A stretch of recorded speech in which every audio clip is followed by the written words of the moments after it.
Hello and welcome to the Score Attack podcast. My name is Murdrug and with me is Johnny. Hello, Johnny. Hello, Mirag. Welcome back. Thank you. I'm glad to be back. Yes, we haven't seen you in forever. We thought you were dead after that. What was it? Lakeview Cabin video. Yes, exactly. I wasn't even in that video. Well, yeah, that's why we thought you were dead.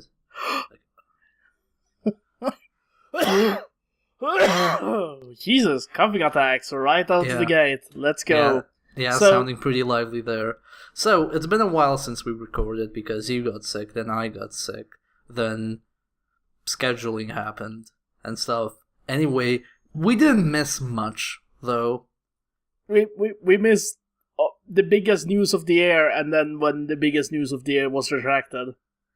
Yeah, so we've missed paid mods. We missed paid mods being revoked. Yep. And we've missed Konami actively destroying PT as a thing of history and trying to erase it from the internet. Oh god, fucking Konami! And we've missed the most important thing. I finally found a copy of El Shaddai, and it works. Is it actually good? I haven't got a chance to try it yet, but I got a copy, Johnny, after all these damn years. In Serbia, of all places. I heard some really mixed things about that game, but I mean, the people who like it seem to like it a whole lot. I heard things that make me want to experience it, regardless of whether it's good or not. That's always like a good baseline. It is. It's a baseline I approached Nier with, and I actually had a very pleasant experience, despite the game being horribly depressing. Indeed. Anyway, let's add our 2 cents to this giant jar of millions and billions of cents from the internet where everybody chimed in on paid mods. Okay, let's start with the base idea. Okay. Should modders be able to get paid for their work? Yes. Yes. That's my opinion. My take on this is anyone who puts work into something and delivers a product that's of enough quality to make people actually want it deserves compensation if they, want to, because it's their time spent on that. Agreed. That's my general attitude towards anything. Like, I have had people, anonymous people, tell me I should be giving away my book for free because, my book is 22,000 words and there are much larger books which are free, so mine should be free as well. And I was just... Garbage thinking. Yeah, it was just... Well, I kind of, spent my free time doing this and then spent other people's time proofreading it and then paid editing and then paid cover art, and I should just give it away for free. I mean, I agree. I'd assume that you've lost money on doing this. Oh yeah. I'm never getting that money back. I mean, yeah. I mean, you need the publisher and a marketing budget to get money, or you already need to be famous. And then you'll get money from books. Otherwise, you're always going to be losing money from books. Yeah. Or barely breaking even. 1 in a billion is like the freak accident that J.K. Rowling's Harry Potter is. Yeah. So, I do think that people should be compensated. I generally avoid, when I'm working with people, freelancers I know personally, I avoid asking anyone to do free stuff. If I ask someone, hey, you know how to do this, do you want to do this? I generally try to compensate them. Because, it's other people's time. People have bills, people have real life obligations. And here's the next step in the discussion. And also, if someone isn't in the know, Skyrim had paid mods for 4 days. Valve introduced a Steam Workshop system where modders could set a price for their mods. It didn't destroy free mods. It just gave the option if certain modders wanted to sell their mods, and there was a lot of backlash. Yeah. There are 2 folds to the backlash, one which I agree with, the other which I don't. The first backlash was all mods should be free, and we'll get in depth with that. That's not something I completely agree with. And the other was actual criticism towards Valve's implementation and handling of it, which I do agree with. It was pretty crap. But of course, as the internet will do, like, people took the whole, oh, this system isn't perfect, therefore this shouldn't exist at all and is a terrible idea, and fuck you.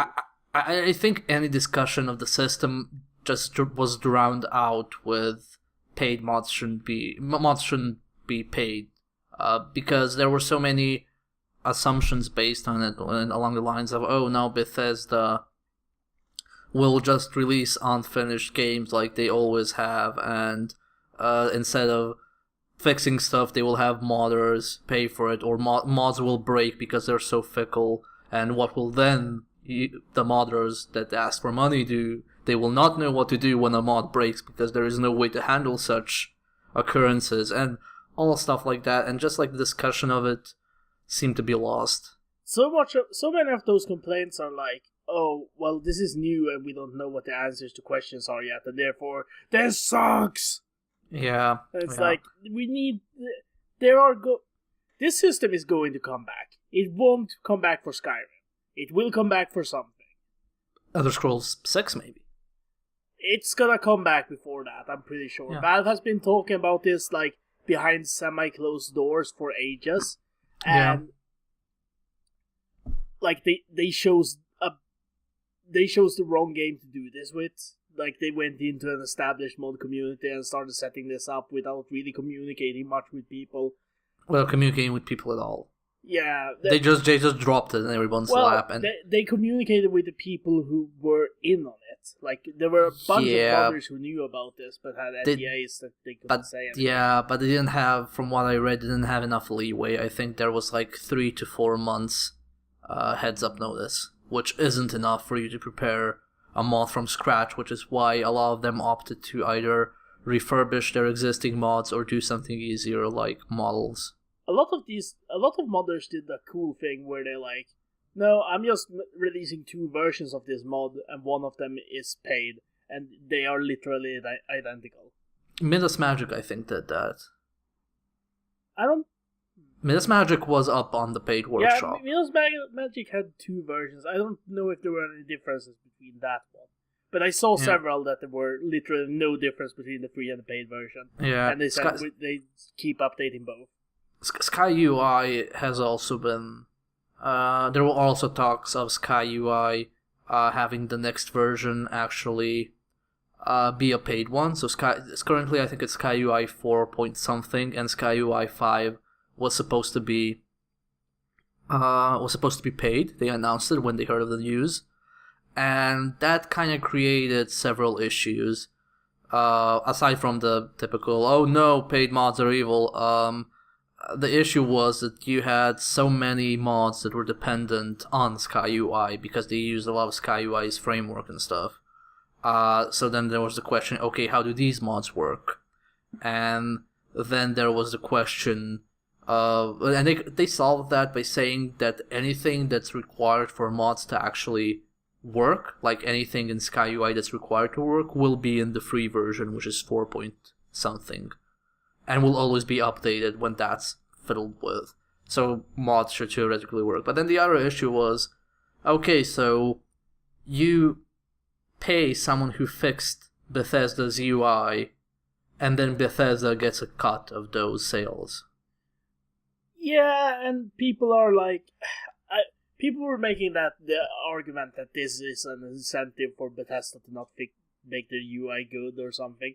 I don't agree with that. That's horseshit. The majority of the money is still going to come from sales. Sales will be impacted, especially the sales of the next version will be impacted if the current version sucks ass on launch. Yeah. They have absolutely no incentive to release a broken game.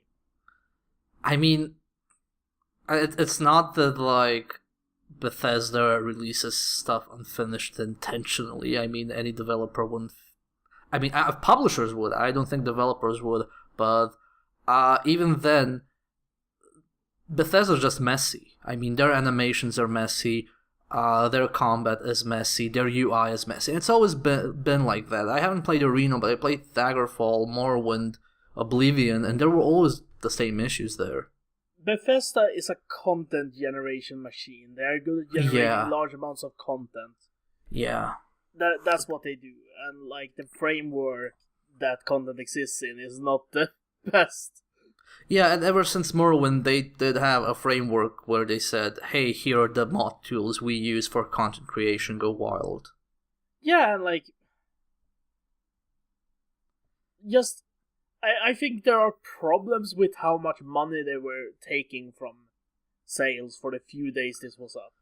Okay, so yeah, I also think that 25% is quite low, but I just want to mention some arguments I've seen, because, of course, like, this attracted all sorts of people to chime in. A lot of people who actually did earn money from mods, like the guy from Gary's Mod and Dean Hall from DayZ, and a bunch of other people who also do free mods.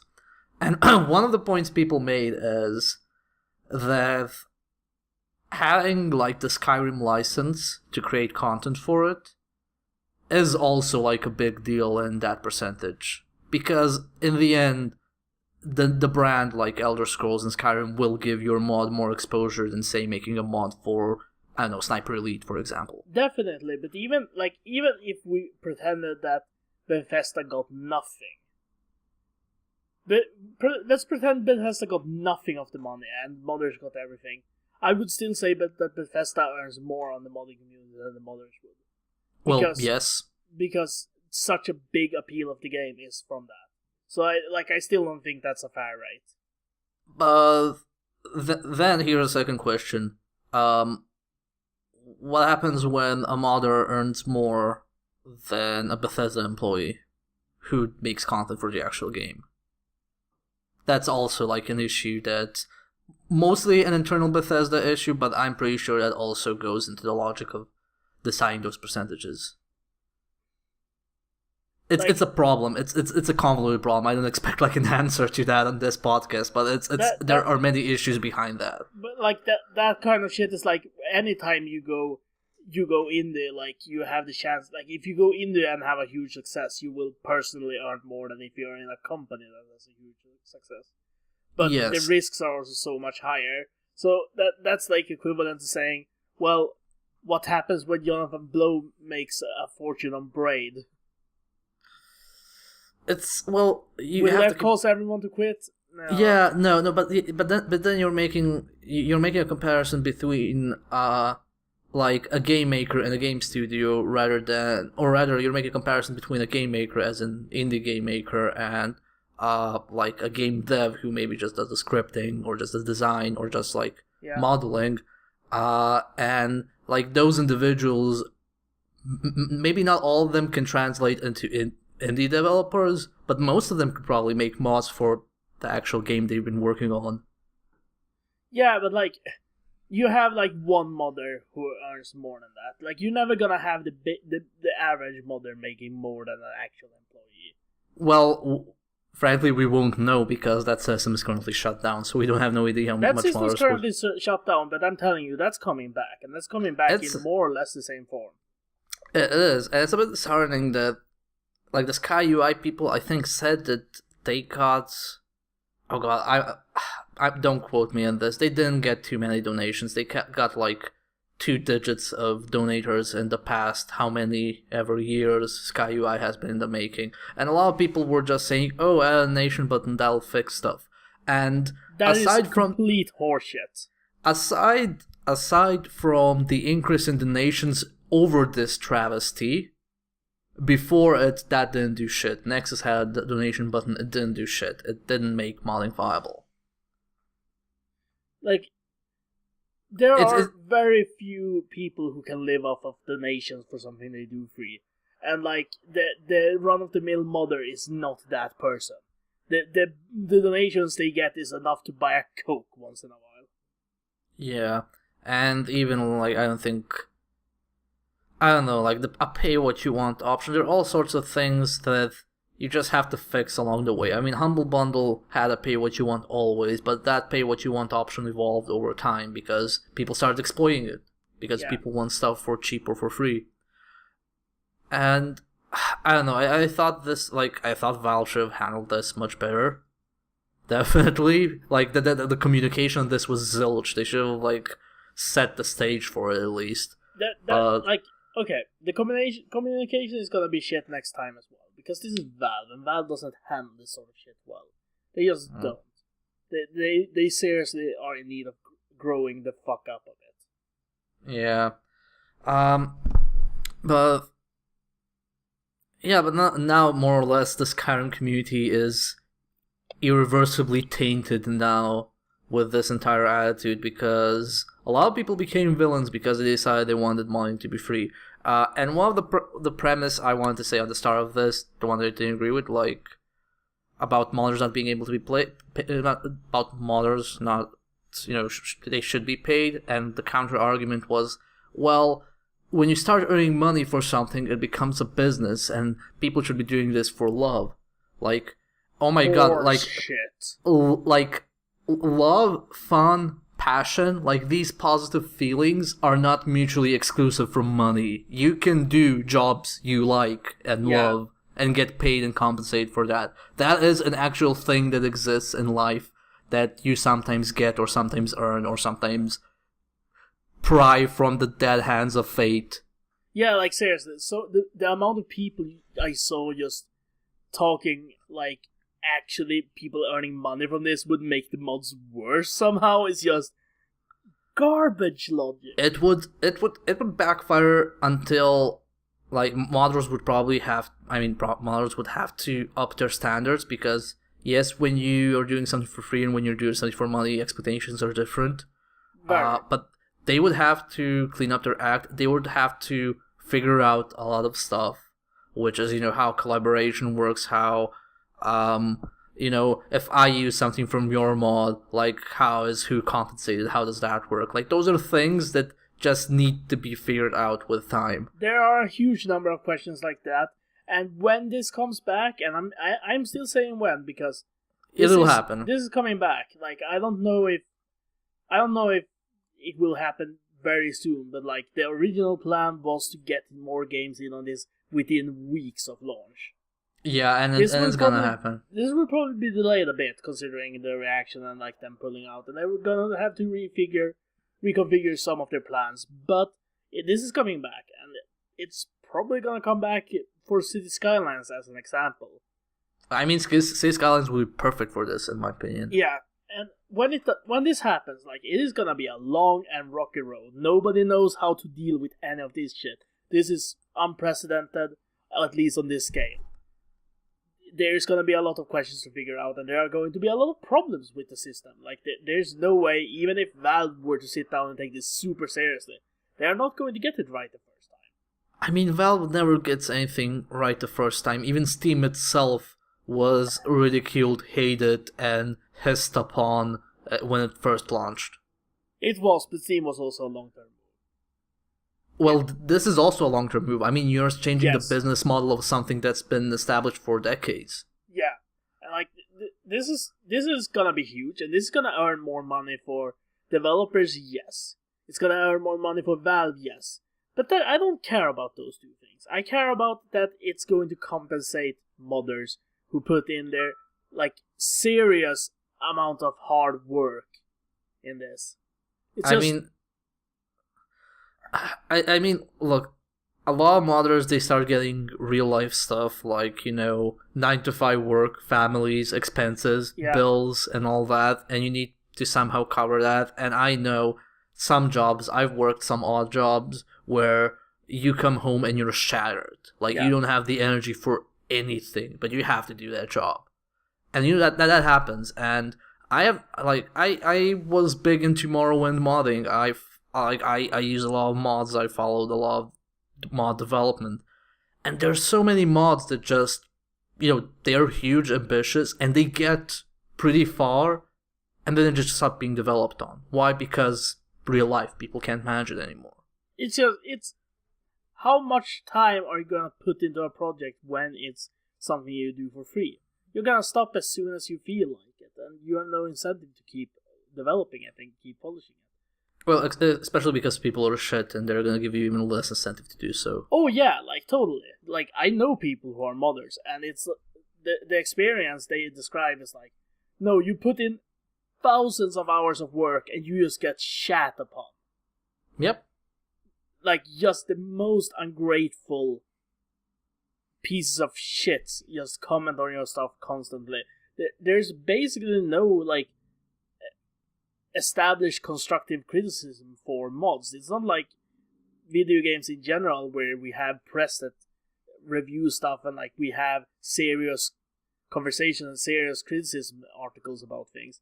No, the only people who comment on mods are like the run-of-the-mill internet commentator, the same people who comment on YouTube videos, the same people who comment on Kotaku comment sections.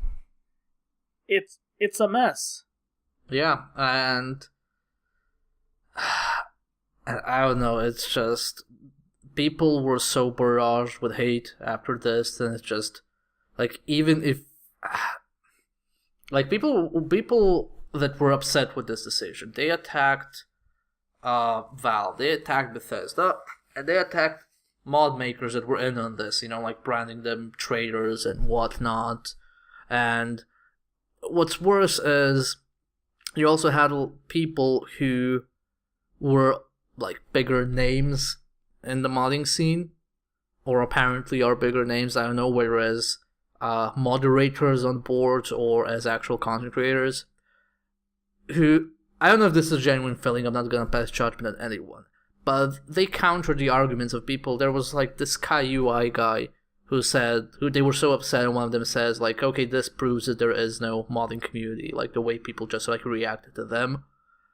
And then there was just so many people standing on a higher, holier than thou pedestal. Oh no, there is a community, let me prove to you why there is a community. And then like this barrage of just like even more trying to bury people to prove a point. And it was so fucking destructive. It was a mess. It was a huge mess. And of course, it would be the fan base of fucking Skyrim. I mean, do you see the kinds of shit that gets upvoted on the community mod sites there? So I've actually completely unrelated to this. I've been on a Skyrim binge because I wanted to test out a bunch of mods that were in development. Here is my experience trying to get fucking decent new armor in the game. Okay, let me search for armor. Oh look, there are like 13 pages of chainmail bikini, and among all those, and these are like the top voted hottest files. Yeah. And among them, I can find 4 mods, 4 like original armor mods that are actually decent. And let's be clear, we're not shitting on the modders here. We're like, just, this is the stuff. This is the priorities of the community.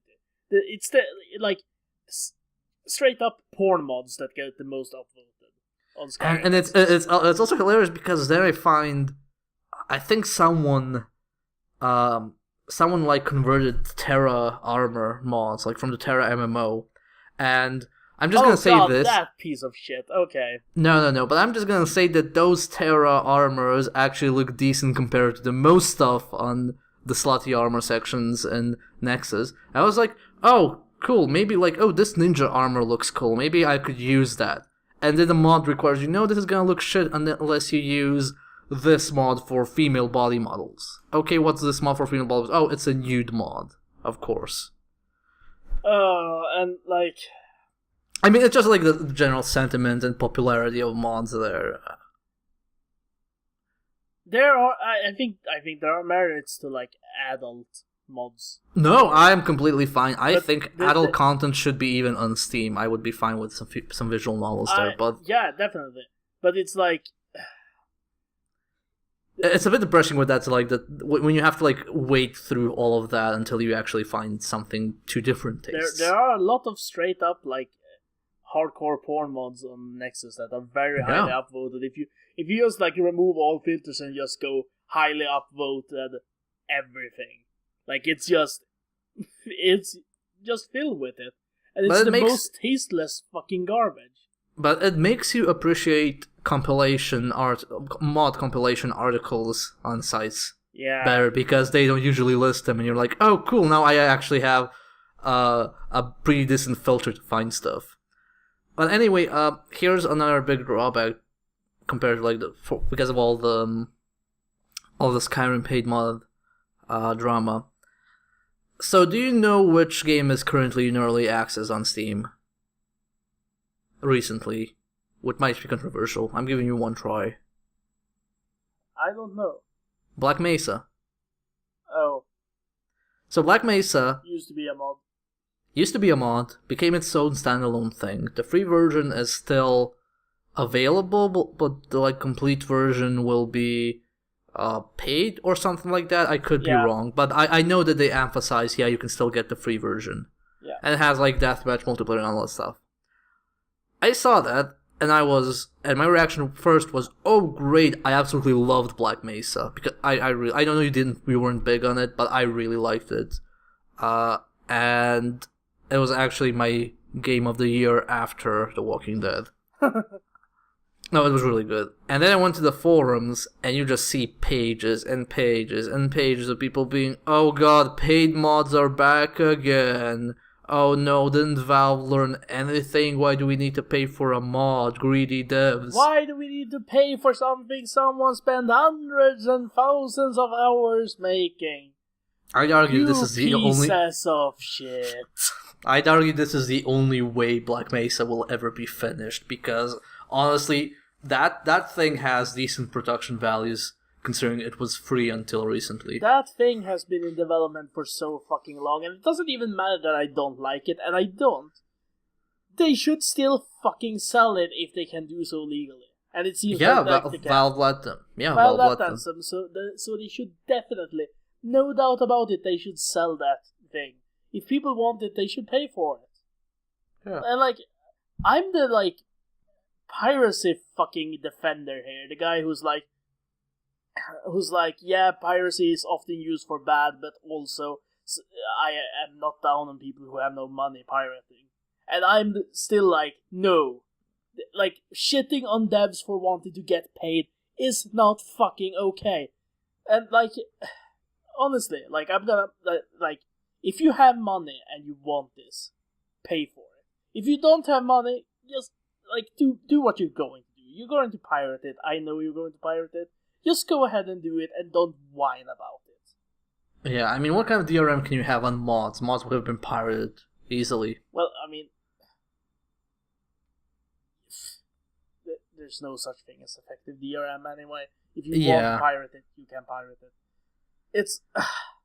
if you have the money to support something, and you, like, if you like this thing, you want to play it, and you have the money to actually pay for it, then you should fucking pay for it. I mean, that's my attitude as well. Look, like, I pirated stuff until 2011, I think. That's like, as long as, or 2012. It was something like that. It was before I had an actually sustainable job. And my attitude was like, okay, I'm pirating this shit, and because I want to keep in touch with games, and I want to learn about games, I want to play games and all that, and when I get enough money, I'm just going to start buying stuff. And then I slowly started buying stuff on discount, and eventually I reached the point where, yeah, I can buy a game new now on occasion. For most of us, it was like, for most of us growing up, it was the only way to get a hold of games. I didn't have money. I mean, like, there weren't original games in Serbia. Like, the first original games we got in Serbia were those budget repackaged titles of, like, £2 games that are 3 years old or something like that. That was the first original things that and World of Warcraft. Those were the first original non-pirate games you could actually get in Serbia. And, like, I'm just gonna, like, and it doesn't, even if you're not a kid, if you don't have money, then you don't owe anyone what you don't have, what you can't provide. But if you have money to spend on games and you play games, like, if you're pirating just to be greedy, then stop. Stop. I mean, the worst problem is that a lot of those people who are vocal about piracy are also people who are vocal about their game feedback, so to say. Just like to give an example. Let's say popular RPG franchise is released, or rather, not so popular RPG series, but it's good, people like it, and then eventually the company goes down, which has happened in the past. And people are like, oh yeah, it went down because of greedy corporations like EA and all that. Well, no, like, why are you saying that? You didn't even support the fucking game. Like, what are you talking about? I mean, I think that's a stupid conversation from both directions. Like, Yeah. why a company goes under is usually a very complicated question. Well, why it goes under, or why a franchise is abandoned, or why it changes direction, or whatnot. Well, but in general, like, okay, if you want something free, pirate it if you can't afford it. I mean, it's like easy. Like, it's easy, and it's so fucking hypocritical because there's so much emphasis recently on consumer-oriented stuff, as in, oh, I as a consumer have this right. I as a consumer should be catered to in this way. I as a consumer should be able to do this, and those are all valid points. Well, not all of them, but many of them. Many of them are very valid points because we live in a consumer-driven society. That's the status quo. That's how currently the world works. But then, those same people who yell for those rights and they say, oh no, this should be free. Oh, you shouldn't be charging this much for this. Oh no, this shouldn't cost as much. And like, well, you know, if you're a consumer and you're asking for rights, the person who's also selling kinda has some rights as well. And you shouldn't be doing your best to take that away or demean them for using those rights. Definitely. Like, everyone has the right to set their own prices for the things they make. And like, this is such basic, like, 101 level stuff. Why do we even have to talk about it? Here's why we talk about it. We talk about it because in the same way that marketing created platform loyalty or brand loyalty in the sense of, oh, I'm an Xbox kid, or I'm a Sony guy, or I'm a Nintendo enthusiast, whatever. It also created this like counter movement, which is PC gaming, which isn't platform.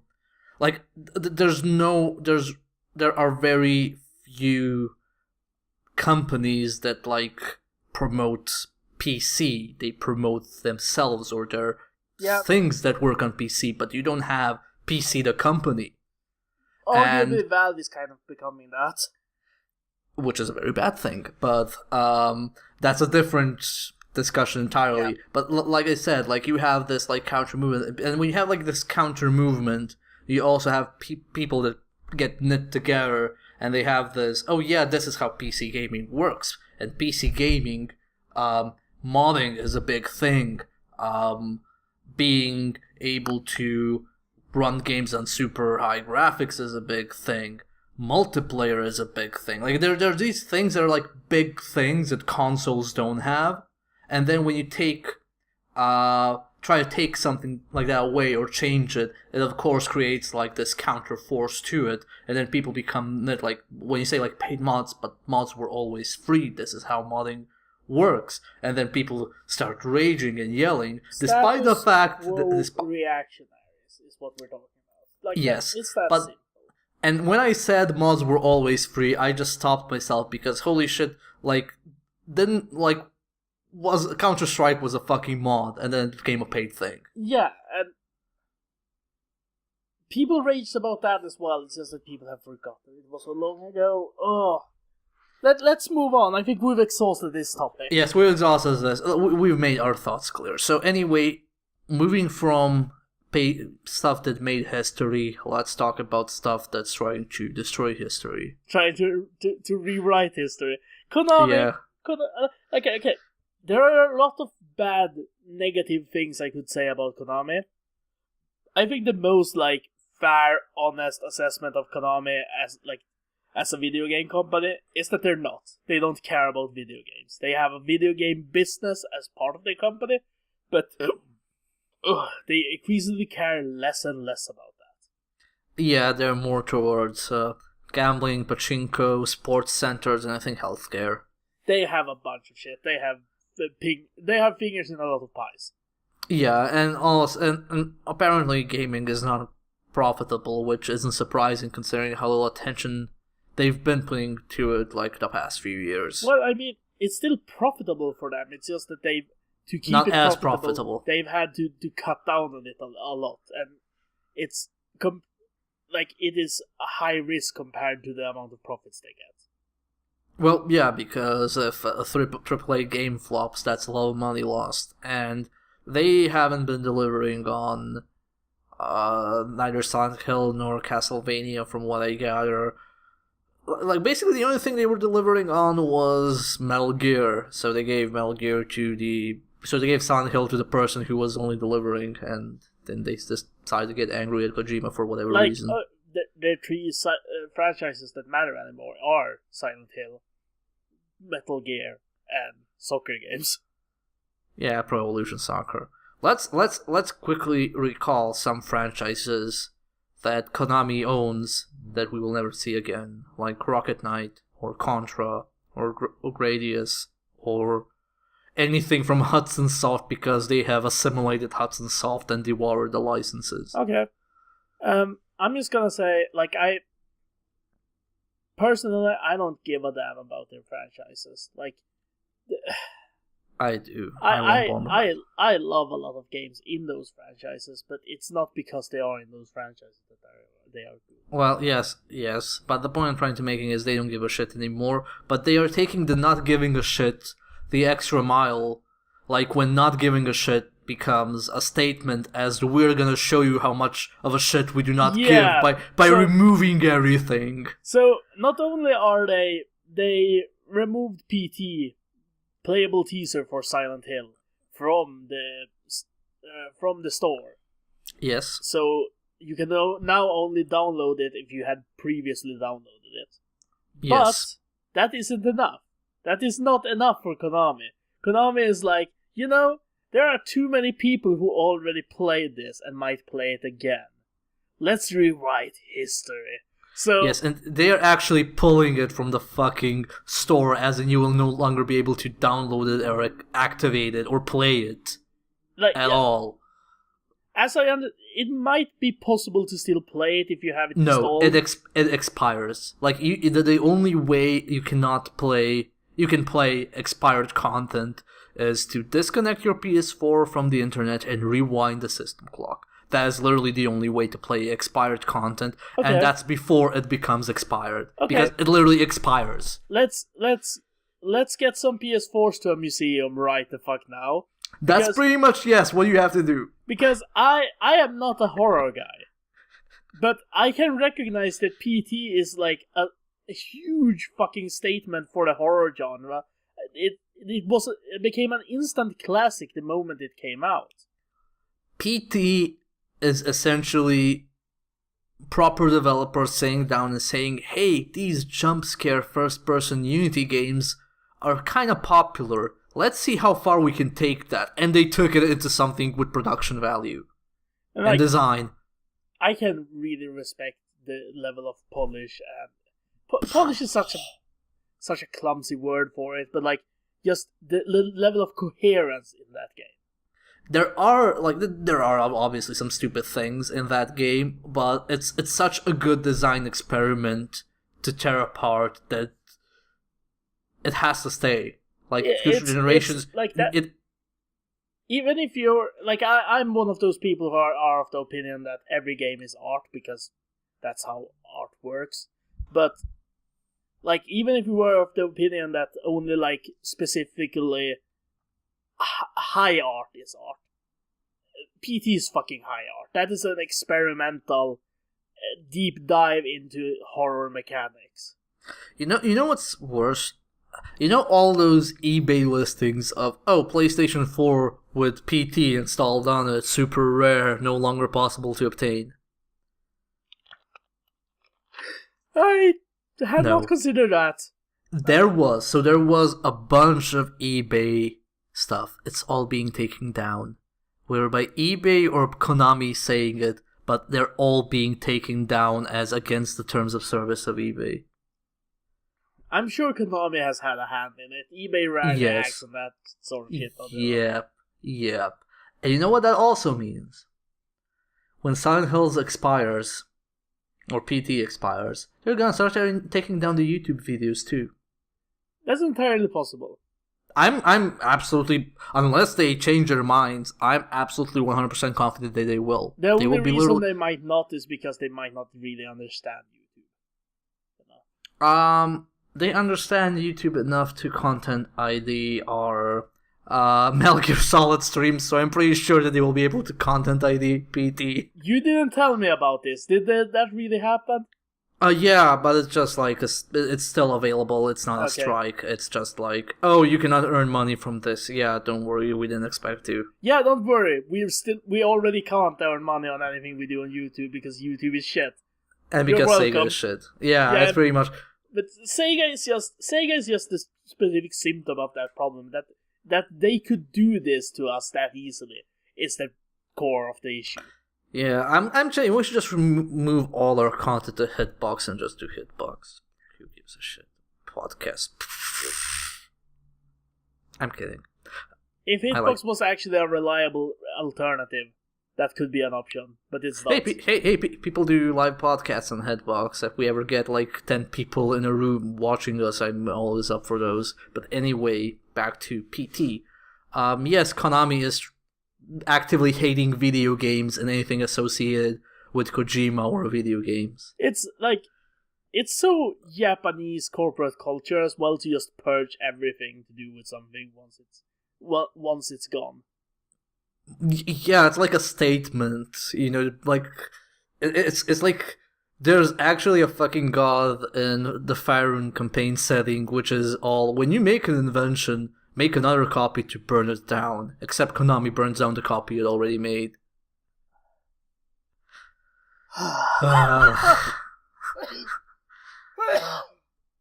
Man, I don't know.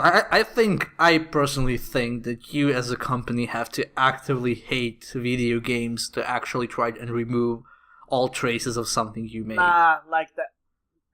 No, you have to hate it. Like it's not video games they hate. It's just what they hate is the reminder that they promised something that they won't deliver. And of course they won't let somebody else deliver it, because all those licenses they own need to be used for pachinko and gambling machines. They did say that they are going to go ahead on a Silent Hill game at some point.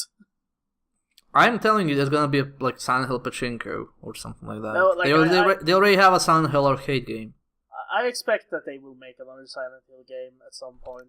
They still have development studios. Here's free advice, Konami. Me as like a stellar in the making free-to-play game developer. You should make Silent Hills a free-to-play mobile city builder, where you can compete with your friends and who attracts the most lost souls and punishes them. And then you have to make a bigger city to attract more people to punish them. I think I'm going to bed. This is too depressing. It is. It's always depressing when a game vanishes from the face of the earth, and games vanish every day from the face of the earth. Like, okay, game preservation is a serious fucking issue, and nobody takes it seriously currently in the industry. And this is the most egregious example of just how fucked the situation is. This is the first time it happened in an area, let's say, people care about, with very big quotation marks. I mean, how many of those old Symbian or pre-Symbian mobile games do you think are preserved or able to be restored anytime, anywhere? Well, I mean, very few of them. But yeah. Okay, like the thing that sets this apart is not just that it's relatively recent or that it's a good game. It's that it's done on purpose. Oh yeah, that definitely. Like it's not. This isn't like, oh, we didn't care enough to put in some measures to make sure it didn't happen. No, this is like just no. We're purging this. It's so strange. It's so strange and so odd, and it's so depressing. I don't know. I just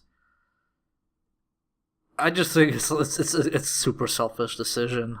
So this is selfish, and not greedy. This is selfish. It's not greedy. Greed is something else. But when we're talking about people being selfish, since we talked about it with mods, I think this is genuinely just like, here's something great, and now I'm taking it away completely. And it's it's Konami's right to do this. Yeah, it's just technically, it is the legal right to do this. I just think it's completely reprehensible. Yeah, that's the difference. This is actually damaging because the people who worked on this, they probably did get compensated, I hope, and because of all, on that part, I mean, it's a different discussion from the mods we just had, but and more like you gave something really great to. Jesus Christ! Imagine how horrible it is to be a Silent Hill fan, like actual fan of the franchise. I mean, I'm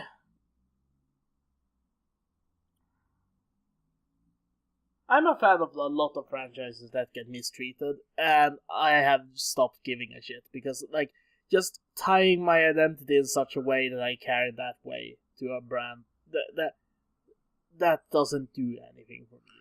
I mean, I cared about Sonic games, so I'm completely numb to any abuse I may get from future franchises. Oh, sure. That's why you were completely calm when Street Fighter Cross Tekken Mega Man happened. That I wasn't like completely mad. I was more like, "Are you shitting me?" You were kind of mad. Okay, I was kind of mad, but like it's more like I'm not like Mega Man fan. I don't like read up or actually engage in it. It's more like I view Mega Man as this beautiful flower, and then Street Fighter X Tekken was somebody stepping on it. It's like, why would you do that? It had the blessing of the guy who is usually credited for creating the character. It had a what? It they asked. Inafune. They asked Inafune about it before they did it, and he gave them the go ahead to do that. Yeah, I just think that I don't think that was like a bad idea. I generally just think that the timing of it was the worst possible. I just like so much salt. That was the law of salt. Yeah, that was the most salt I have probably ever seen. It's just. I mean, I don't know if that was before or after Legends 3 was curbed into this ground, but in general, that was a very dark period for Mega Man. Like the first speck of light for that franchise has been Smash Brothers U. I mean, like, I'll be honest, I think the Legends games are fucking awful. You get out now. I think they are probably the worst Mega Man games ever made. Wow. Like, have you played the later X games? Yes. Like, even the isometric one with the bloke with the gun. It's not worse than that. Yes. No, Johnny, now you're being I found like... nothing in Legends worth caring about.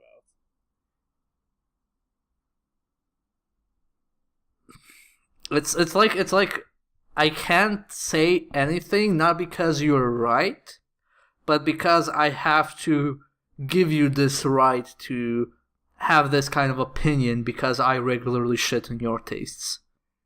Like, to me, like, the good Mega Man games are Mega Man 2, Mega Man 9, Mega Man X, Mega Man 0, and Mega Man Battle Network. Battle Network is fucking great. I love Battle Network. Battle Network is fucking amazing. Well, I don't know. I guess it like depends on how you kind of went into it, because Legends is like a spin-off to the extent that we're just using the brand and the characters more than anything else. Yeah. So that's kind of the problem with it. The other games, when you compare it to like when you have X or regular Mega Man games or whatnot, that's kind of okay, we can kind of deal with this more. And then Battle Network is directly an anime adaptation, so it's also like, yeah, I can kind of get behind this. But Legends, if they completely change the characters and nothing else, it would be kind of the same thing. It would definitely be the same thing. I mean, like, it has nothing to do with Mega Man. Like, no, it doesn't. It doesn't. I wouldn't even say that it's a 3D Mega Man. Like, I wouldn't say that, oh yeah, this is how I imagine a 3D Mega Man to look. No, this is how I imagine, like, a thing to look. I don't know, it's just, like, I can say, I can see why you have issues with it, but that's, like, the reason why I don't kind of, like, that's why I'm not, like, Mega Man fan. I'm more I want you to note how few games I listed as the good Mega Man games here. Oh yeah, you fucking skipped everything, you little shit. Like, I think that the moment they introduced the Charge Buster, every Mega Man game in the original franchise with the Charge Buster is bullshit. Wait, was the Charge Buster in 10? I know it wasn't in 9. It was in 10. Yeah, it was in some 10. form. And it was in, I think, was it 4 that introduced it? Well, you skipped 3, so it might have been 3. I don't know. And, like, I thought... I don't remember 3 super well. Yeah, well, I'd argue that they ruined Mega Man when they introduced the slide button. The slide button was also... Hold on. That was 2. That was 2. That was 2. No. But, no, 2 had the slide. I can stake my whatever you wanted to. And 9 didn't have it. I'm pretty sure 2 didn't have the slide. We shall check after this podcast and argue over it. 2, they didn't even have Rush in 2. The thing 2 added was the options, which was like the thing that would eventually become the Rush weapons. Yeah, 2 gave you automatic items. Like item 1, item 2, because Airman had item 2. Yeah, now I remember. Yeah, it didn't have Rush, but I think it had a slide. It should have a slide. I think 3 is the one that adds the slide. No, 3 is one that has Rush. Ah! Why are all these games the same and yet so different? Anyway, like, I think, like, They started adding a bunch of shit to the Mega Man franchise that they didn't really know how to use, and X is the first time where they redesigned the base game to make use of both the charge shot and the slide in a way that makes sense. I mean, Mega Man 4 to 6 are essentially a blur from every single perspective. The 7 and 8 are the weird SNES ones, right? 7 was SNES, 8 was PS1. Oh right, 8 was PS1.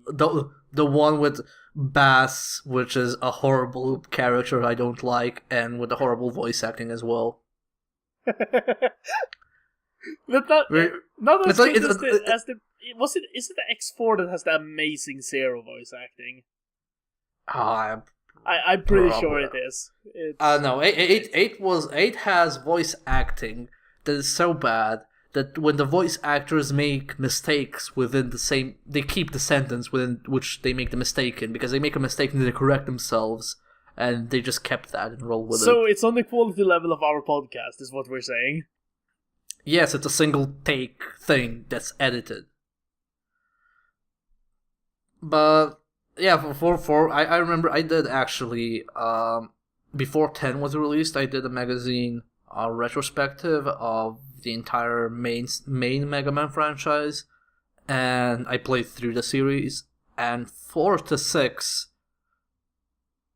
it's like, mechanically it's a blur, level design, blur, and plot-wise, it's so hilarious because 4, it's Wily, 5, it's Wily, and then, after that, no, it's not Wily, it's Mr. X.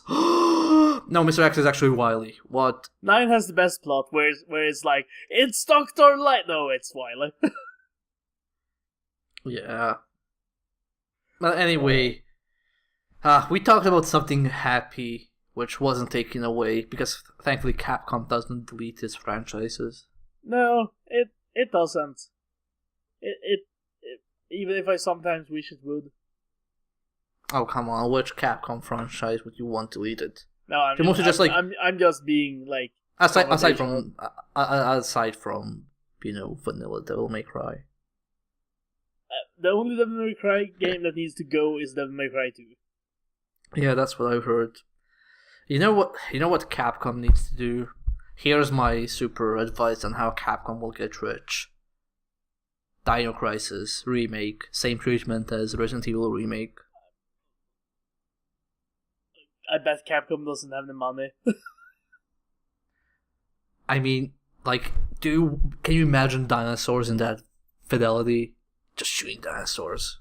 And then they just like decide, oh, people want Dino Crisis. Should we build upon the survival horror of Dino Crisis 1? Or should we make a Devil May Cry style hack and slash like in 2?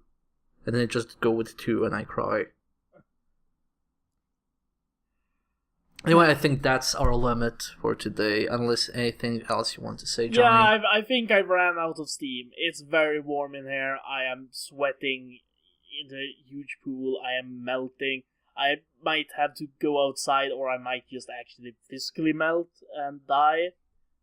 Wait, it's colder outside than inside? Yeah. Oh, it's okay. like... it's spring season in Sweden, which means that the temperature varies from like minus 10 degrees Celsius to plus 15, and like the heating in the apartment doesn't know if it wants to be shut off or not, so it's like randomly super warm or super cold. Ah, that's great. That's lovely. We have lovely weather here. It's kind of hot, but I can deal with it. That's cool. I like warm. I actually do. It just takes me a while to adjust at the start of every summer. Well, the weather here didn't wait, because one day it was 2 degrees Celsius and then 2 days later it was fucking 30. Man, that sounds great. That sounds amazing. You can imagine how productive people are in office spaces with that kind of change. Not very. Nope. It's like, oh, we went into the office and now we're just sitting here all day. Yeah, just watching Cromer T High School or something. I have a big fan that I bring out in the summer that just cools so well.